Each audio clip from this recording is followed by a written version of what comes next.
All right, y'all, TYT Sports from the Casa. So, in case you hear dogs running around, we're dog sitting.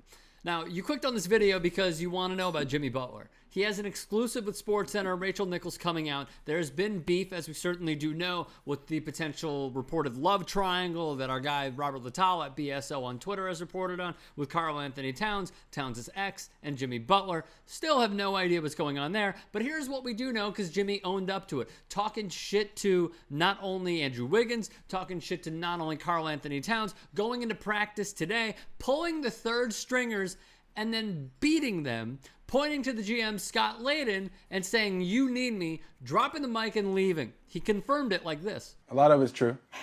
A lot of it is true. But you got to think, I haven't played basketball in so long, and I'm so passionate, and I love the game, and I don't do it for any other reason except for to compete and go up against the best to try to prove that I can hang. So all my emotion came out at one time. Was it the right way to do it? No. But I can't control that when I'm out there competing. Like, that's my love of the game. That's raw me. Me at my finest. Me at my purest. That's what you're going to get. And then Jimmy would have even more to say. I was honest. Was I brutally honest? Yes. But I think that that's the problem. Everybody's so scared to be honest with one another. If you didn't like the way that I handled myself in practice, one of the players come up to me. Somebody say something. Anybody. I'm not going to take it offense. It's not personal. Jimmy, you shouldn't have done that. Yeah, you probably right. I would have said, I ain't hooped in I don't know how long. I mean, I'm passionate about it. I love the game, and I love to win. I'm going to have some tweets for you in a moment. Obviously, Twitter went nuts. Here is one thing that I think really depicts this fairly strongly. Fuck you, fuck you, fuck you. You're cool. And fuck you, I'm out.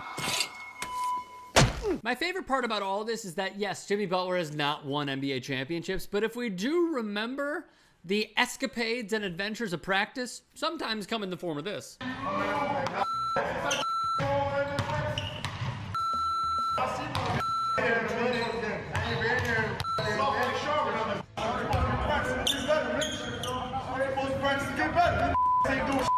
And then there were even times where this very guy, Michael Jordan, punched Steve Kerr in the face. One thing led to another. Next thing you know, I fouled him real hard. He fouls me real hard. And then before I knew it, I hauled off and just whacked it right in the eye. All the anger, all the...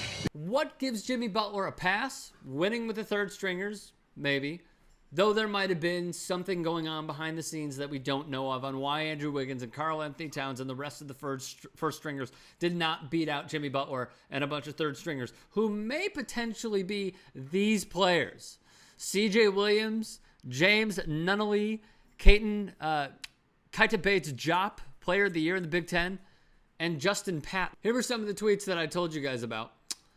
Miami Heat Beat said, from Darth Amin on Twitter, Jimmy Butler took the third string and beat the starters in a scrimmage. A lot of Minnesota players left Timberwolves practice today, energized by Butler's performance, mesmerized with him taking end-of-the-bench players and running the table on the regulars, sources said.